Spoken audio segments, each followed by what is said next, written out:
नारायणाय वयं नमः। श्रीमद्भागवत की चौथे स्कंध से ध्रुव जी का प्रसंग चल रहा है। सृष्टि का आरंभ था, संसार नया नया बना था। ब्रह्मा जी ने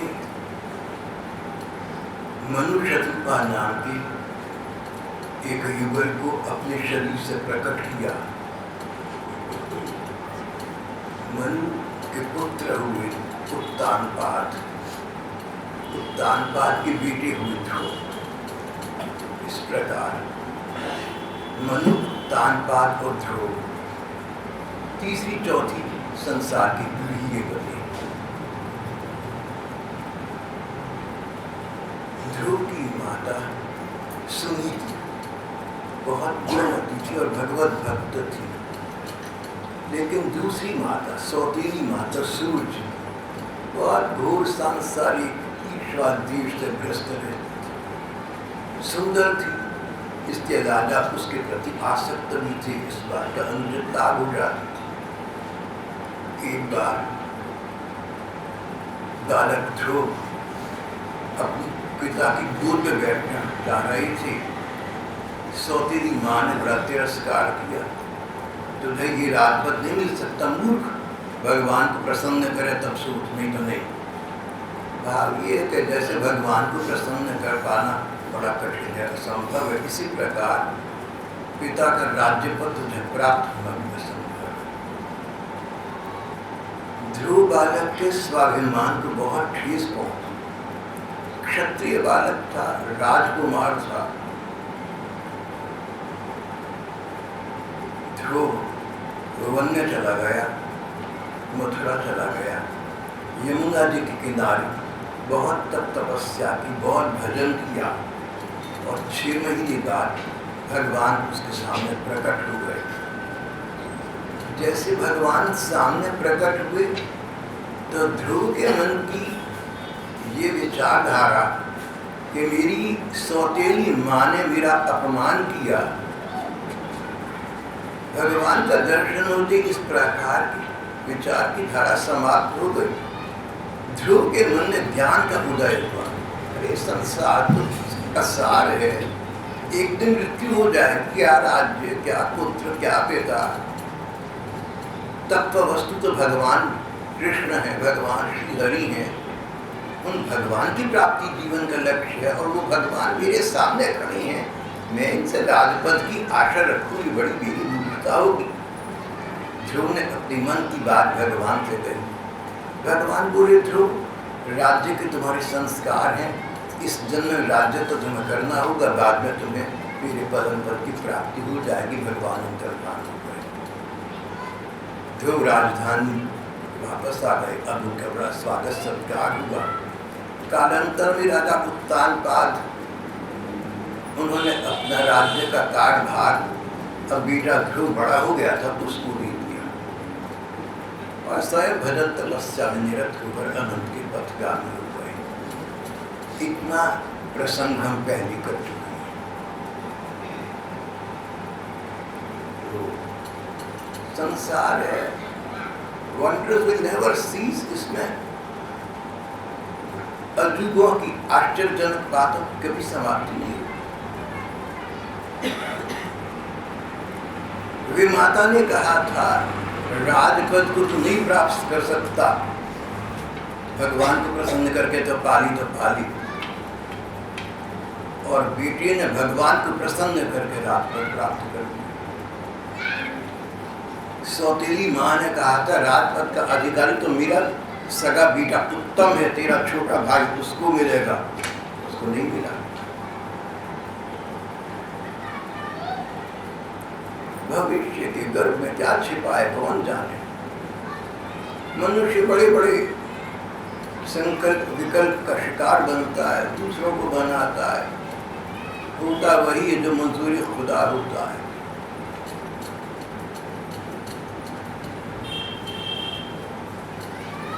सब स्थिति अब बदल चुकी थी। अब ध्रुव महाराजाधिराज के पद पर आसन्न थे। सारे संसार में देवताओं लोगों में उनकी प्रशंसा थी। छोटे भाई उत्तम थे। जब से ध्रुव को भगवत प्राप्ति हुई तब से छोटे भाई उत्तम का और सौतेली माँ का व्यवहार बदल गया था। उनका ध्रुव जी के प्रति स्नेह सम्मान का भाव हो गया था। सब लोग सुखपूर्वक रह रहे थे।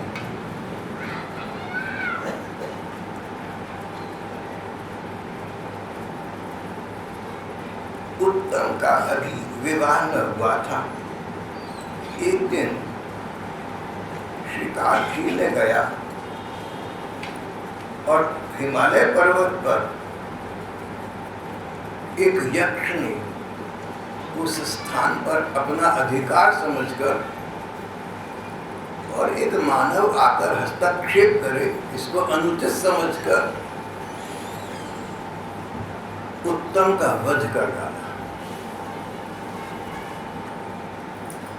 छोटी छोटी बात से बड़ी बड़ी बातें हो जाती।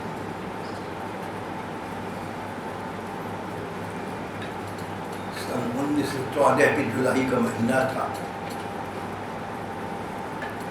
सर्बिया के एक देशभक्त ने ऑस्ट्रिया के ड्यूक की, ऑस्ट्रिया के राजकुमार की हत्या कर दी। दोनों देश आपस में भिड़ गए। संसार के देशों ने किन्हीं ने एक का साथ दिया, किन्होंने दूसरा का साथ दिया।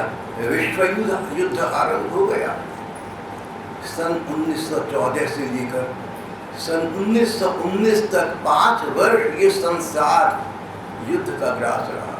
विभीषिका, नारकीय यातना,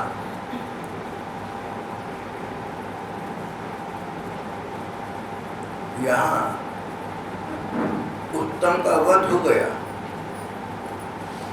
ये घाटी हिमालय पर्वत की वो घाटी थी जहाँ पर यक्षों का साम्राज्य था। यक्ष एक उपदेवताओं की जाति का नाम है। कुबेर जी इनके प्रधान हैं। एक मानव हम यक्षों के, हम उपदेवताओं के क्षेत्र में बेरोक टोक चला आया। इस अपने को समझता क्या है, उसका वध कर। कोई स्थिति अप्रिय उत्पन्न हो जाए तो सोच समझकर काम लेना चाहिए, समझ बूझ से काम लेना चाहिए। तुरंत निर्विलंब कोई निश्चय ले लेना, कोई निर्णय ले लेना नासमझी है, विवेकहीनता है।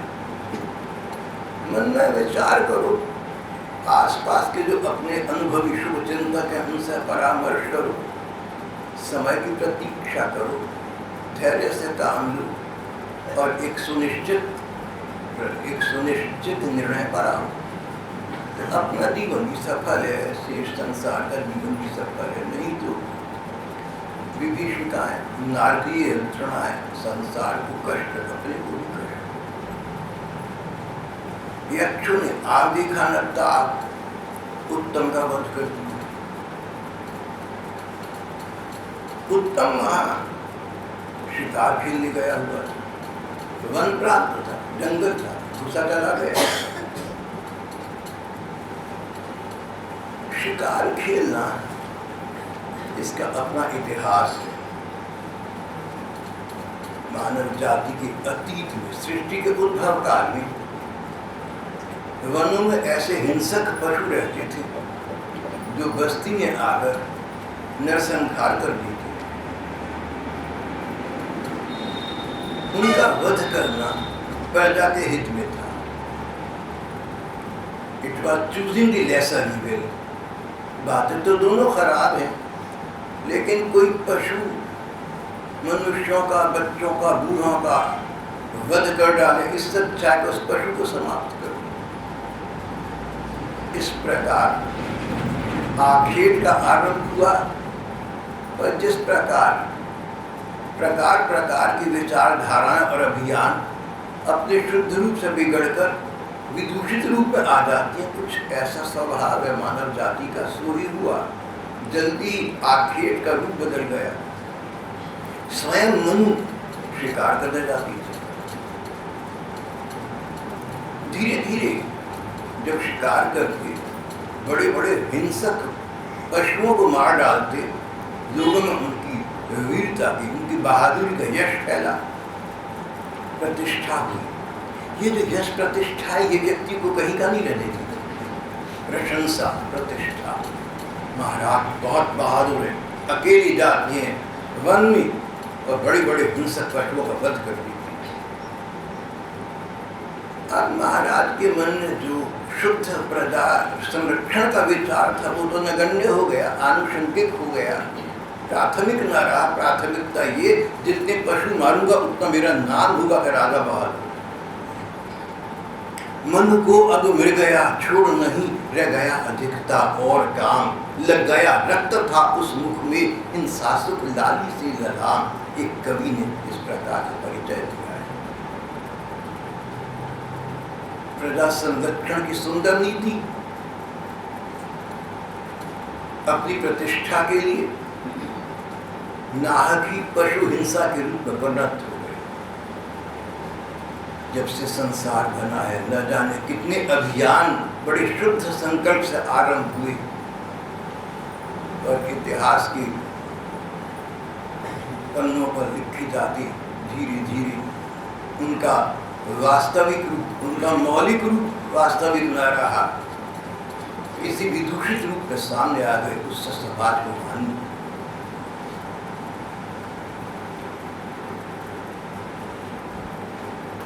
मनु शिकार खेलते थे, जो मनु के पोते ये भी शिकार खेलते थे। उत्तम शिकार खेलने गए, यक्षों ने अपने अधिकार का अतिक्रमण समझा, उसकी हत्या कर दी। बहुत देर तक उत्तम वापस न आया। उसकी माता सूची ने सोचा कि मेरा राजकुमार, मेरा बेटा आया नहीं, क्या बात है। वन में गया था, कहीं कोई हिंसक पशु न खा गया हो। माँ का दिल है, ममता। कई बार आशंकाएं सत्य निकला, आवश्यकता तो नहीं कि हरदम निकले, प्रायः नहीं निकलती, लेकिन कभी निकल गया। If hopes were dupes, fears may be liars. If hopes were dupes, अगर आशाएं पूरी नहीं होती, आपको धोखा दे जाती हैं, fears may be liars, तो आशंकाएं तो झूठी निकल सकती हैं। आप डरे बैठे, आगे कैसे होगा, कैसे होगा, क्या करूंगा, वो स्थिति ही नहीं आती। जीवन में ऐसा प्राय होता है। If hopes were dupes, fears may be liars. माँ को आशंका हुई, पर इस बार जब माँ अपने बच्चे को खोजती हुई उस वन में पहुंची तो पता चला कि बच्चे का वध यक्षों द्वारा हो गया, बात समाप्त हो गई। उधर अचानक वन में आग लग गई। पेड़ जल रहे थे खड़े खड़े, लाचार पेड़ बेचारे क्या करें, जंगल में आग लग गई, पेड़ पर पेड़ जल रहे हैं, कोई उपाय बचने का नहीं। तो वर्षा हो जाए तो अलग बात, वरना तो पेड़ों के पास बचने का कोई उपाय नहीं है। इस दृश्य को देखकर 500 वर्ष पहले हमारी प्रेमावतार प्रभु चैतन्य देव ने कहा कि जिस प्रकार जंगल में पेड़ों में आग लग जाए, लाचार जलते रहते बेचारे, तो वर्षा हो जाए तो बच जाए। इसी प्रकार मानव जीवन अनेक प्रकार के दुख कष्टों से भरा पड़ा है। इसमें रक्षा का एक ही उपाय है, भगवान का नाम, भगवान के नाम का स्मरण, भगवान के रूप का ध्यान। वो शीतल वर्षा है जिससे मानव जीवन की संतप्त अग्नि में शांति हो सकती है, शमन हो सकता है।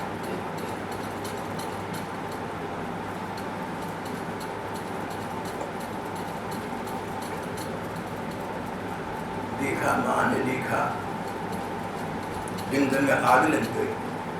अभी भागने का सोच रही थी, उपाय कर भी ना पाई कि आग ने माँ को लपेट में ले लिया।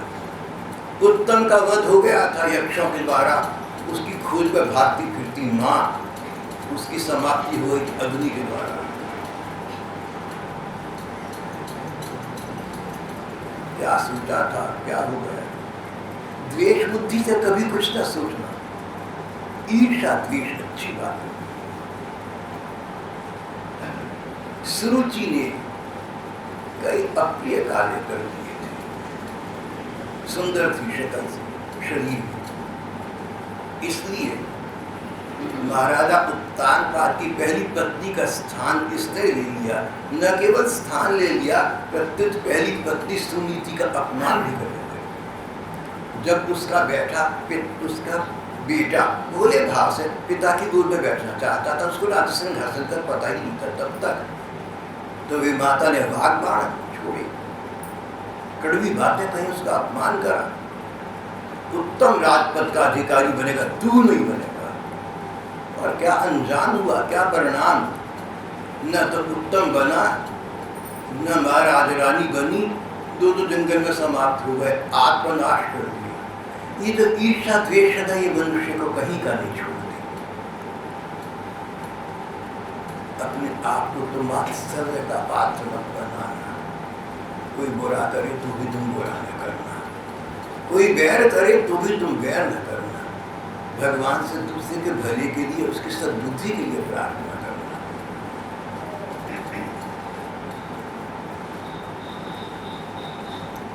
जिन माता और सौतेली भाई के कारण ध्रुव का अपमान हुआ और इसी कारण बाद में भगवत प्राप्ति हुई, दोनों ही समाप्त हो गए जंगल में।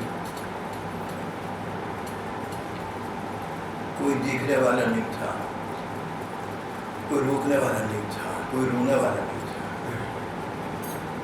लख पुत्र सवा लाख नाती, हमारी गुरु नानक देव ने कहा। वो जब रावण मरा तो उसके घर दिया न बाती, लाखों बच्चे थे रावण के, जब मरा तो रोने वाला एक भी नहीं। नानक कहते हैं वैराग कैसे कहा, संगी साथी चल गए सारी, कोई न निभ्यो साथ, कह नानक इस जगत में एक टेक रघुनाथ, भगवान का स्मरण हो गया। माली का दोनों जंगल में समाप्त हो गई। लेकिन जब उत्तम को पता लगा, दोबारा कहूंगा, जब ध्रुव जी को पता लगा कि ये हाल हुआ है, उनको बड़ा क्रोध आया। क्या लीला है भगवान की, कैसा संसार है विचित्र। अभी आपसे कहा था ना, वंडर्स विल नेवर सीज। जिन ध्रुव ने 5-6 वर्ष की उम्र में भगवान के दर्शन कर लिए थे और भगवान से कहा था मैं राज्य पद का क्या करूंगा, मुझे तो आपके चरणों में स्थान चाहिए। भगवान समझ गए थे जोश में कह रहा है। आग के पास लोहा लाल हो जाता है, आग से पास से हटाओ फिर काले का काला। भगवान जानते थे, उन्होंने कहा नहीं तुझे रात पर ठीक है, बाद में मेरी प्राप्ति हुई। ध्रुव जी को बड़ा क्रोध आया। जिस भाई की वजह से उनका अपमान हुआ था, जिस सौतेली माता ने अपमान किया था, आज उनसे इतना प्रेम, उनके अभाव को सहन न कर सके। क्रोध विरोध में भरे ध्रुव जी भागे चले गए हिमालय की उस घाटी की ओर, जहाँ पर यक्षों की राजधानी अलकापुरी बसी हुई थी, और जाकर युद्ध के लिए शंखनाद किया। उन दिनों इस प्रकार का एक नियम था, शंखनाद राजा ने करा, यानी या तो पराजय स्वीकार कर लो और या युद्ध करो। यक्ष उपदेवता थे, उन्होंने इसको अपना अपमान समझा कि पृथ्वी का एक मानव हम उपदेवताओं को चुनौती फेंक रहा, हम इसको यही समाप्त कर देंगे।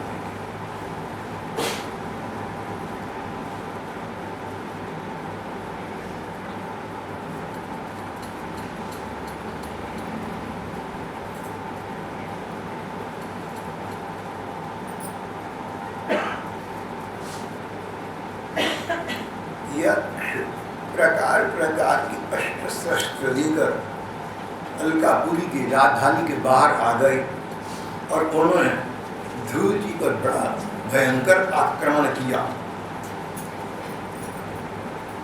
अकेले ध्रुव जी और अनेक यक्ष, भयंकर युद्ध हुआ। कभी लगता कि ध्रुव जी हार रहे हैं, कभी लगता कि यक्ष हार रहे हैं, लेकिन अंततः अकेले ध्रुव जी ने यक्षों का इस प्रकार सफाया कर डाला कि जो बचे कुछ यक्ष से जान बचाकर भाग।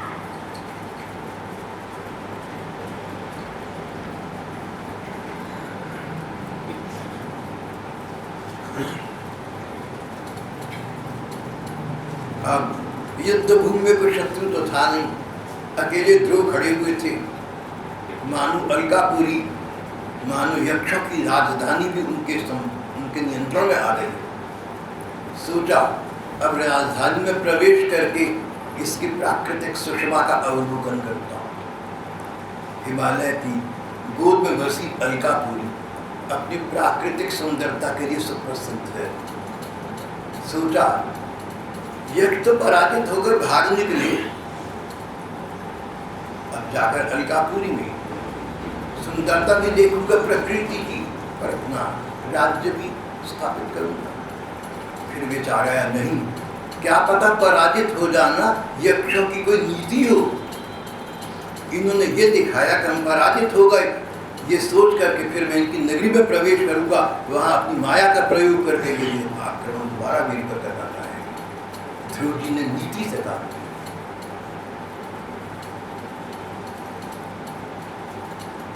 शत्रु पराजित होता हो ना तो तुरंत ये न समझे ना पराजित हो गया। अपने को पराजित हुआ दिखाना हो सकता है शत्रु की चाल हो, एक षड्यंत्र हो। संसार में बड़ी सतर्कता की आवश्यकता है।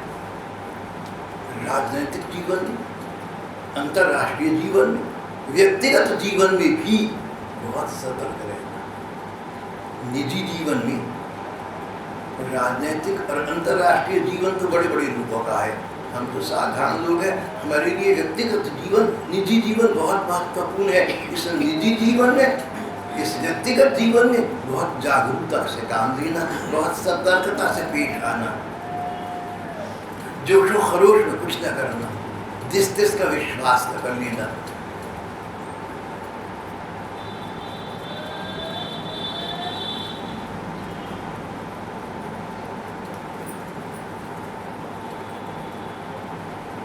कदाचित 40 वर्ष पहले मैंने एक बहन को संदेश देने के लिए संदेश लिखा था। वो बहन इस समय यहाँ कई बच्चों की माँ मौजूद है। उसको याद हो ना हो, मुझे याद है। मैंने उसको संदेश में कहा था, do not doubt anyone, don't believe everyone. किसी पर शक मत करो, मगर सब किसी का विश्वास भी एकदम मत करो। Don't doubt anyone, don't believe everyone। और जब एक दो पुलिस अधिकारी पहली बार मुझे मिले तो मैंने उनसे कहा था कि अपने पद का अभिमान मत करना कि पुलिस वाले अफसर है। छोटा सा कांस्टेबल भी अपने आप को बड़ा समझता है, और तुम तो हुई बड़ी शीखी में ना।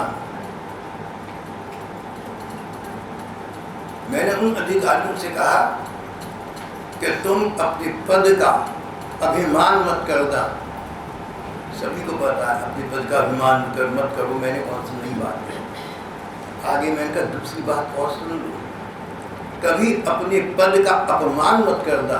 ऐसी कोई बात मत करना जो तुम्हारे पद की स्तर की गरिमा को लोगों के निगाह में नीचे डूबे।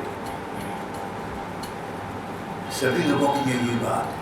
देखो तुम्हारे पास कोई पैसा हो, प्रतिष्ठा हो, शिक्षा हो, विद्या हो, ज्ञान हो, अभिमान मत करना, पर उस स्तर का, उस पद का अपमान भी मत करना। उस स्तर के अनुरूप ही अपना जीवन बनाए रखना। अपने स्तर से नीचे मत आओ। न तो स्तर से ऊंचे उठकर शीखी में आओ, और न स्तर से नीचे आकर उस पद का अपमान करो।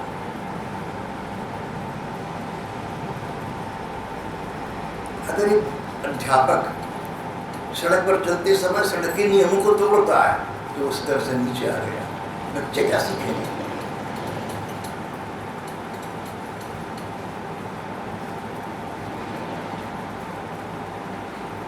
ध्रुव जी ने सोचा कि अवश्य ही पराजित होना यक्षों की कोई षड्यंत्र है, कोई अभिद्रव्य संधि है। अपने साथी से बोले, हमारा अंदर जाना ठीक नहीं है। प्रतीक्षा करते इतनी देर में धुआंधार, आंधी, बारिश, तूफान, कंप्लीट सी चेंज देखते देखते प्रकृति का परसेप्शन बदल गया। ओले गिरने लगे, ओलों के साथ सर्प गिरने लगे, भूत प्रेत नृत्य करने लगे, नरमुंड घूम रहे थे, लोगों के धड़ घूम रहे थे, कहीं सिर घूम रहे थे, कहीं हाथ भागा जा रहा है, कहीं पाँव लेटा हुआ है। शरीर के कटे हुए अनंग शरीर के कटे हुए अंग, कोई कुछ कर रहा है, कोई कुछ कर रहा है, मानो जीवित हो। यक्षों की ये माया थी ध्रुव जी को परेशान करने के लिए, उनका धैर्य खो जाए इसलिए, लेकिन ध्रुव जी ने धैर्य नहीं खोया।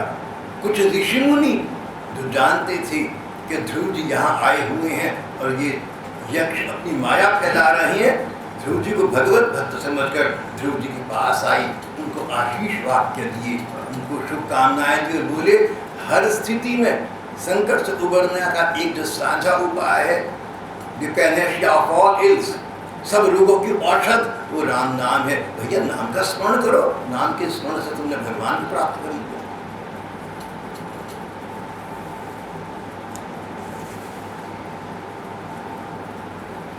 भगवान का नाम ऐसा है जिसके सुनने से, जिसका कीर्ति दान करने से मनुष्य मृत्यु के मुख से बच सकता है, फिर साधारण माया की तो बात ही क्या है।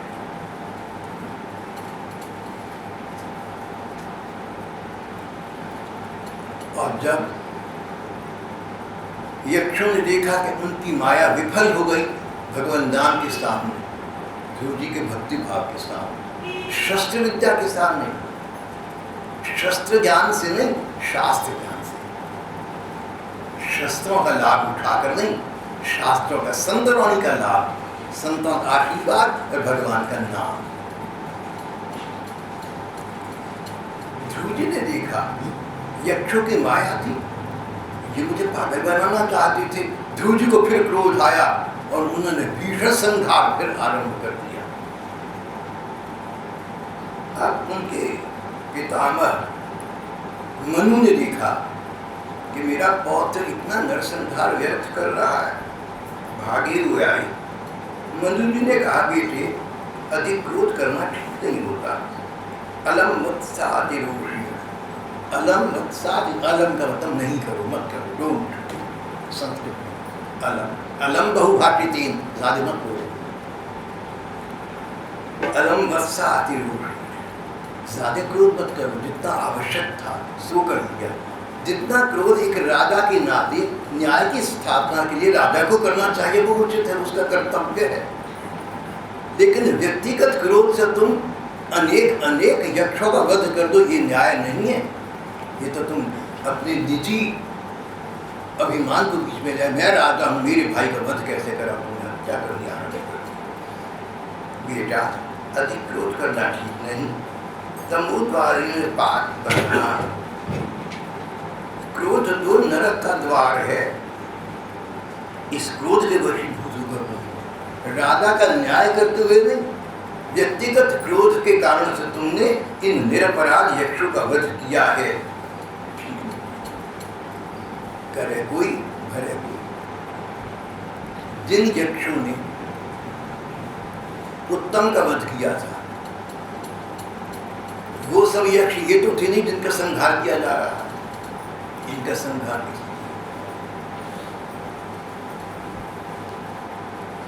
जिस अंग्रेजी सल्तनत ने हिंदुस्तान पर सितम ढाई, वो अंग्रेज पुष्ट अब तो है नहीं।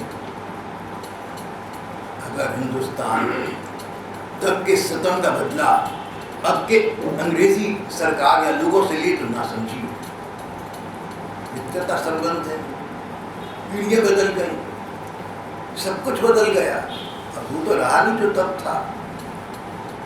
अब दुनिया वो तो नहीं है 16 समय थी, 18 समय थी।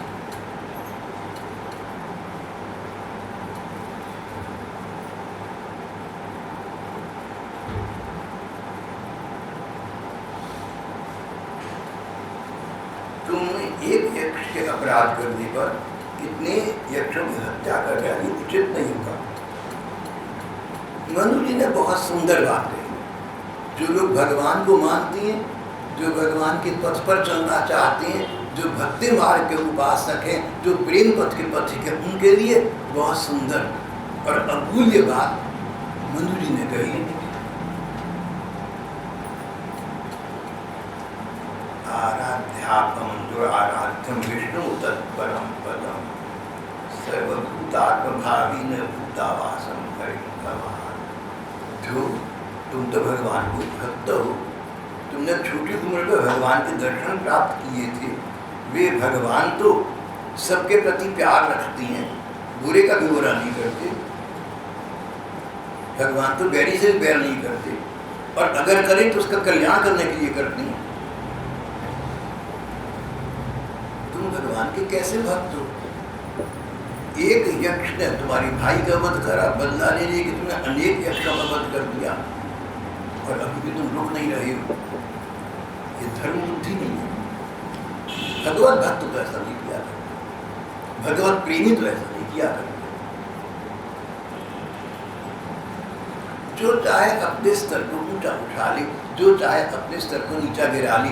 अगर कोई भाई बहन भगवत प्रेम को अपने जीवन का लक्ष्य बना ले तो सर्वोच्च स्तर पर स्वयं पहुंच जाते हैं।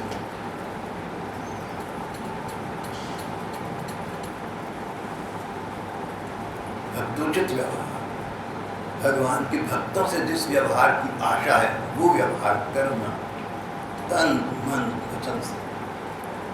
मनु जी ने कहा कि बेटा ये तुम निंदन ये कार्य कैसे कर रहे हो, हमारे लिए उचित नहीं। और फिर देखो, समस्त जीव अपने अपने कर्मों के अधीन होकर सब कुछ करती हैं, अपने कर्मों का सब फल पा रही हैं। किसी के द्वारा कोई मारा गया, जिसके द्वारा मारा गया वो तो बालक बना, मरना था। किसी के द्वारा मरना है तो इसकी भाग में लिखा हुआ। ये सब प्रसंग पहले बहुत बार हुए।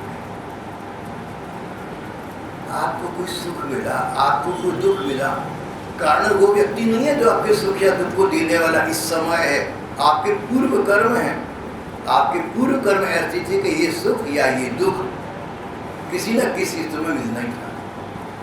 जिसके भाग में गम लिखी है उसको गम मिलेगा कि ये न होता तो कोई दूसरा घर गम होना था, मैं वो शय हूँ जिसे हर हाल में बस रोना था। कई बेचारे बदकिस्मत या नासमझ रोने के लिए पैदा होते हैं।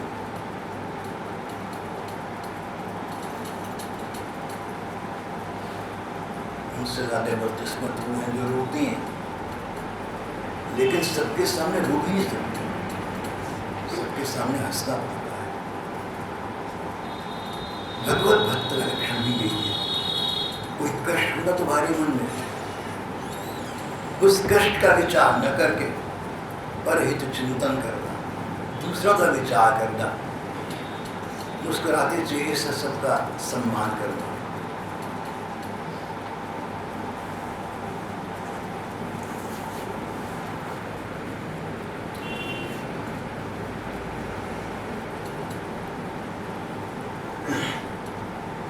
मनु जी ने कहा कि ध्रुव, ठीक बात तो यही है भैया जो अभी अभी तुमसे कही। हर व्यक्ति पिछले कर्मों का फल इस जन्म में भुगतता है। हमारे धर्म ग्रंथों में इस प्रकार के अनेक कथाएं हैं। एक व्यक्ति कीड़ा बन गया, इन्हीं महात्मा का कृपा का पात्र भी बना। पता लगा 93 जन्म पहले ये महाराजा धीराज था।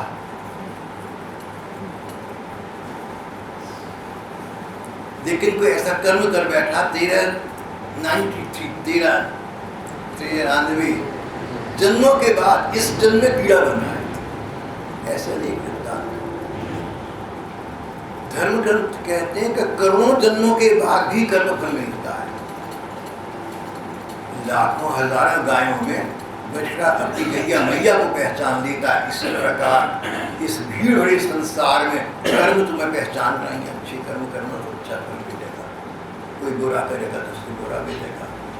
जो भी हमारे कर्म है they call back on us, they return to us 100-fold। सत्कर्म करना समझदारी है और जीवन है। तो जो हमारे पूर्व कर्म हैं उनसे हमें सुख दुख मिलते हैं। कई विद्वान लोग इसे कर्म और कर्म फल बताते हैं। कई नास्तिक लोग पुनर्जन्म को नहीं मानते, वो इसको स्वभाव कहते हैं। कई लोग इसको काल की महिमा, वक्त का कमाल बताते हैं। कई लोग इसे भाग्य या दैव बताते हैं। कई लोग इसे काम कामना बताते हैं। नाम कुछ भी ले दो, वस्तु तत्व वही है। अपने कर्मों का फल भोगना पड़ता है। अगर उत्तम मारा गया तो उसके कर्म ऐसी थी, अगर उसकी माँ जलकर राख हो गई उसके कर्म ऐसी थी। जो तुम तो भगवत भक्त हो, तुम तो धर्म ग्रंथों को संत वाणी को मानते हो, तुम्हें तो ये सिद्धांत समझना चाहिए भला तुमने ये निरपराधी यक्षु का वध करना कैसे आरंभ कर दिया। ये भक्ति पथ के अनुकूल नहीं है। भक्तों को चाहिए कोई काम ऐसा न करें जिससे भक्तिवान पर लांछन लगता हो। सत्संग में भाई बहन आते हैं, उनको चाहिए कहीं ऐसा काम न करें कि अन्य लोग सत्संग का खलीड़ा मजाक उड़ाएं। अगर आप ठीक चल रहे हैं फिर भी लोग खिल्ली मजाक उड़ाएं तो कोई बात नहीं, you can not please everybody, लेकिन अब तक प्रयत्न होना चाहिए ठीक मार्ग पर चलना।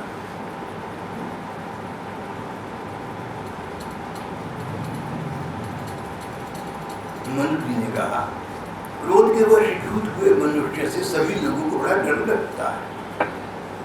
जो मनुष्य चाहता है कि मुझसे कोई प्राणी भय न खाए और मुझे किसी से भय न हो, उसे क्रोध का आश्रय कभी नहीं देना चाहिए।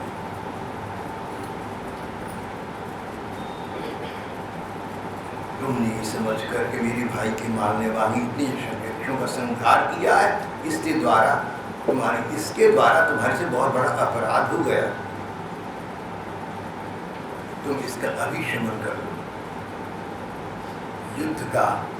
युद्ध को विराम दे दो, समाप्त कर दो हत्याकांड, और जो कर चुके हो फिर पश्चाताप करो सच्चे मन से।